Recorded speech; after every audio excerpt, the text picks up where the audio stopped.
So the Met, as an artist, it's a massive and quite a cheeky little arts venue in North Manchester. I mean, who knew? Quite simply, through the lockdown, it's become like a central hub of communicating and connecting people through the arts, through music, through performance.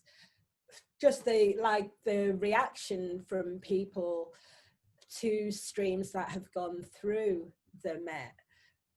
People have said that they couldn't have got through lockdown without those streams, without that connection, without that possibility of being able to watch and see and enjoy and be entertained and be involved in some way.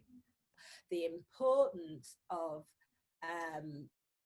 streaming with United We Stream and the Met in Bury has been crucial to a lot of DJs and performers and artists, because it's saying that we are relevant and that the services we provide are important and the services we provide are essential in connecting people in that way, helping people's mental health,